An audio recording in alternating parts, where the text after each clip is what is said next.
बेटी बिना परिवार। माँ, मैं आपके लिए चाय लेकर आई हूँ, अब आप उठ जाइए। बेटी के इतना बोलते ही यशोदा झट से उठ जाती है। अरे बेटा, मुझे क्यों बिगाड़ रही है? कल तेरी शादी हो जाएगी तो मैं कैसे रहूंगी तेरे बिना? माँ, मुझे कहीं नहीं जाना, मैं यहीं रहूंगी, हमेशा आपके साथ। बेटा, एक ना एक दिन तो हर लड़की को जाना पड़ता है अपने ससुराल। ओफो माँ, आप बिना सुबह सुबह कौन सी बातें लेकर बैठ गई? ये चाय लीजिए और फ्रेश होकर बाहर आ जाइए, नाश्ता तैयार है। इतना बोलकर कंचन वहां से चली जाती है।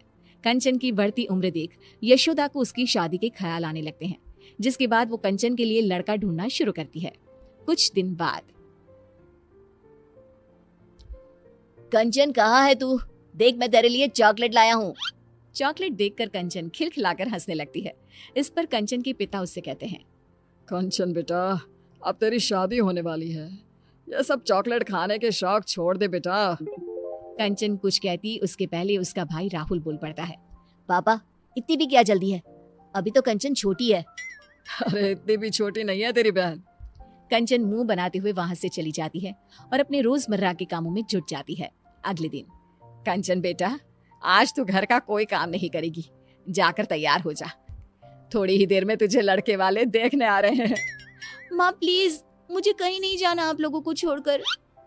जाना तो पड़ेगा ना बेटा, दुनिया की यही रीत है, हर लड़की को एक ना एक दिन पराए घर जाना ही पड़ता है। चल अब जा, तैयार हो जा जल्दी से। माँ की बात मानकर कंचन तैयार होने चली जाती है, जिसके कुछ घंटे बाद लड़के वाले भी कंचन को देखने उसके घर पहुंच जाते हैं। दोनों ही परिवारों को रिश्ता मंजूर हो जाता है और एक सप्ताह बाद कंचन की श्लोक के साथ शादी हो जाती है।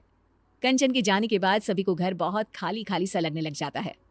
माँ, मुझे छोटी की बहुत याद आ रही है, वो होती तो अभी पूरे घर में इधर से उधर नाच रही होती।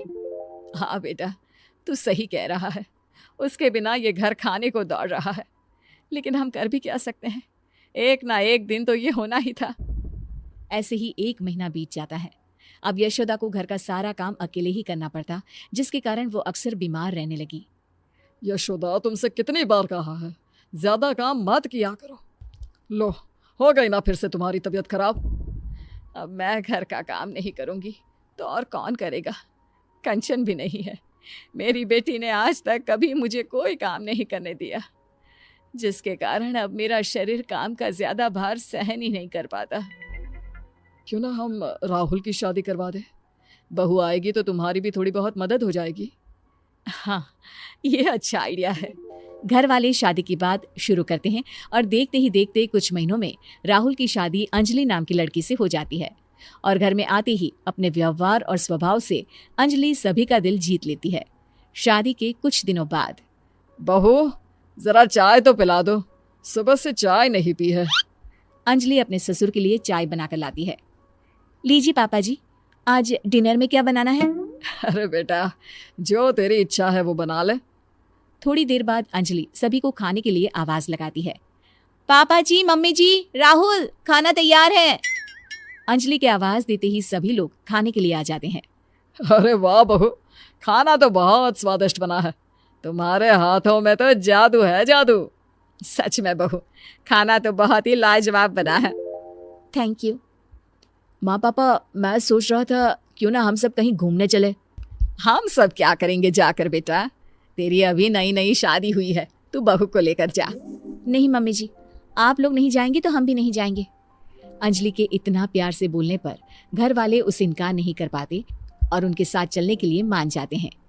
एक काम करते हैं, साथ में कंचन को भी ले चलते हैं, बहुत दिन हो गए उससे मिले भी नहीं।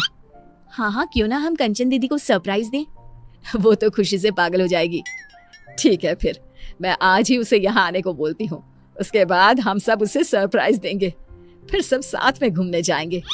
फिर क्या था, यशोदा तुरंत कंचन को फोन मिलाकर बैठ जाती है, जिसमें दोनों माँ बेटी की लंबी बातें चलने लगती है और उसी में, तुझे पता है कंचन, तेरी भाभी बहुत अच्छी है, जरूर पिछले जन्म में मैंने कोई अच्छे कर्म किए होंगे जो मुझे अंजलि जैसी बहू मिली है।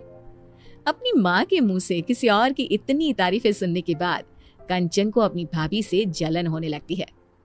माँ, आपको नहीं लगता आप कुछ ज्यादा ही बहू की तारीफ कर रही हैं? कहीं भाभी आपके हाथ से फिसल ना जाए। अरे नहीं नहीं बेटा, वो ऐसी नहीं है। तू एक काम कर, कुछ दिनों के लिए यहीं आ जा। इसी बहाने अपनी भाभी को अच्छे से पहचान लेना। भाभी से तो अब मुझे मिलना ही पड़ेगा। उन्होंने उस घर में मेरी जगह जो ले ली है। अगले दिन कंचन अपना सामान लेकर मायके पहुंच जाती है, जहां अंजलि उसके लिए चाय नाश्ता लेकर आती है। दीदी, तुम्हारे ससुराल में सब कैसे हैं? मेरे ससुराल में सब ठीक है। आप यहाँ का बताइए कि सारा काम आप बराबर कर लेती है ना? माँ से तो नहीं करवाती काम? अरे कैसी बात कर रही हो आप दीदी? मैं भला मम्मी जी से कोई काम क्यों करवाऊंगी? ऐसा होना भी नहीं चाहिए, वही आपके लिए बेहतर होगा। कंचन, यह क्या तरीका है अपनी भाभी से बात करने का? हाँ माँ, अब तो आपको मैं ही गलत लगूंगी ना। ऐसा नहीं है कंचन, तुम गलत समझ रही हो। आपसे तो मुझे बात ही नहीं करनी। इतना कहकर कंचन अपने रूम में चली जाती है। अंजलि बेटा, कंचन की बात का बुरा मत मानना, उसका अभी शायद मूड खराब है। कोई बात नहीं मम्मी जी, मुझे उनकी बातों का बुरा नहीं लगा। अगले दिन अंजलि रसोई में खाना बना रही होती है, तभी वहां कंचन आ जाती है। भाभी आप रहने दीजिए, आज खाना मैं बना देती हूँ। अरे नहीं नहीं दीदी, आप मेहमान हो, कुछ दिन आराम करने का मौका मिला है, मैं आपसे काम नहीं करवा सकती। मैं मेहमान नहीं, बेटी हूँ इस घर की। आप जाकर बैठिए, मैं खाना बना देती हूँ। कंचन की जिद के आगे झुकते हुए अंजलि वहां से चली जाती है। थोड़ी देर में कंचन का खाना बनकर तैयार भी हो जाता है। आ जाइए सभी, मैंने खाना बना दिया है। कंचन की आवाज सुनकर सभी लोग आ जाते हैं और खाना शुरू करते हैं। आज बड़े दिनों बाद तुम्हारे हाथ का खाना खाकर मजा आ गया बेटा। मैं तेरे खाने को बहुत मिस करता था। सच में आज तो मजा ही आ गया। कंचन, तेरे हाथों में तो जादू है बेटा। मैं तेरे हाथ का बना ये खाना हर रोज मिस करती थी। सभी के मुंह से अपने लिए तारीफ सुनकर कंचन की आंखों से आंसू बहने लगते हैं। वो अपने आंसू पोंछते हुए कहती है, क्या सच में आप लोगों ने मेरे हाथ के खाने को मिस किया? मुझे तो लगा था आप लोग मुझे भूल ही गए हैं। अरे ऐसे कैसे भूल सकते हैं हम तुझे? तू बेटी है इस घर की, कोई खिलौना थोड़ी ना है जो भूल जाए। और तुझे यहाँ बुलाने का आइडिया तेरी भाभी का था। हम लोग कहीं घूमने का प्लान कर रहे थे, तो सोचा तुझे भी साथ ले जाए। मुझे माफ कर दीजिए भाभी, मैंने आपके बारे में कितना गलत सोचा।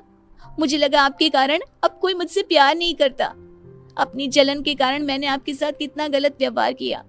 हो सके तो मुझे माफ कर देना भाभी। अरे नहीं नहीं दीदी, आपको माफी मांगने की कोई जरूरत नहीं है। आप तो बिल्कुल मेरी छोटी बहन जैसी हो। आप इस तरह माफी मांगोगी तो मुझे बिल्कुल अच्छा नहीं लगेगा। अंजलि के इतना कहते ही कंचन उसे गले लगा लेती है। अब उसे एहसास हो चुका होता है कि सभी रिश्ते अपनी जगह खास होते हैं। कुछ नए रिश्तों के जुड़ जाने से पुराने रिश्तों का प्यार कभी खत्म नहीं होता, ना ही जीवन में कभी कोई किसी की